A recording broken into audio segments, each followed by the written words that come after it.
পরে বাংলাদেশ যখন নতুনভাবে চাঁদাবাজদের উত্থান ঘটল, আমরা ভাবছিলাম যে বাংলাদেশ মনে হয় জুলাই বিপ্লবের মধ্য দিয়ে নতুন এক ধারায় প্রবেশ করলো। কিন্তু আমরা কিছুদিনের মধ্যে আমাদের ভুল ভেঙে গিয়েছে। আমরা দেখলাম বাংলাদেশে এক নতুন এক চাঁদাবাজ দলের উদ্ভব ঘটেছে। আগে যে চাঁদাবাজি হইতো, চাঁদাবাজির হাত শুধু পরিবর্তন হয়েছে।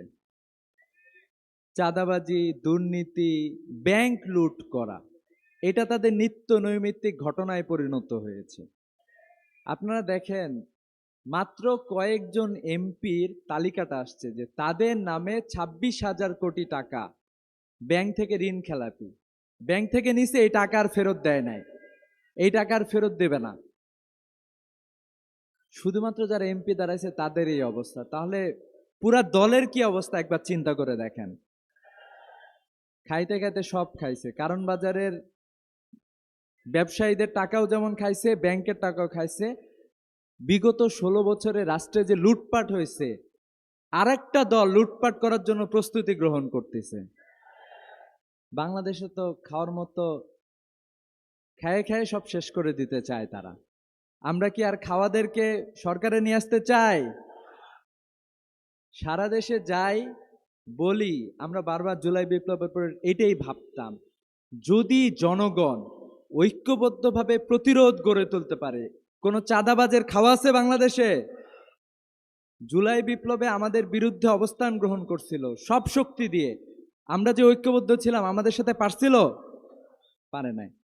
ঠিক একই রকম কারওয়ান বাজারে যেদিন আপনারা চাঁদাবাজদের ধাওয়া দিলেন, সারা দেশে একটা পরিবর্তন হয়ে গেছে না? একটা মেসেজ চলে গিয়েছে যে চাঁদাবাজি করতে আসলে ঐক্যবদ্ধভাবে প্রতিরোধ গড়ে তুলতে হবে।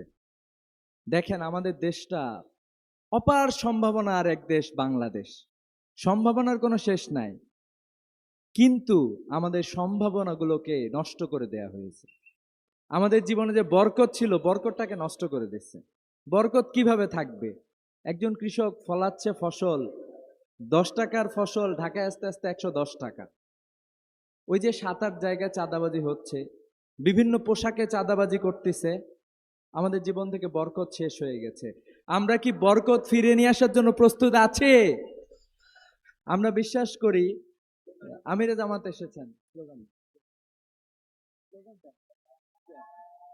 নারায়ে তাকবীর, নারায়ে তাকবীর, আল্লাহু আকবার।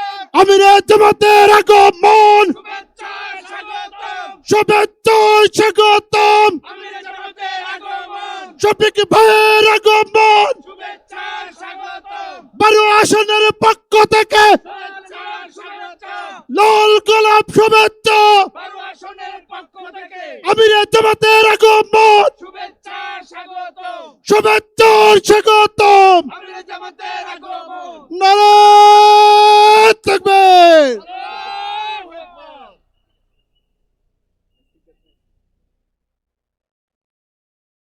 আমিরে জামাত এসে উপস্থিত হয়েছেন।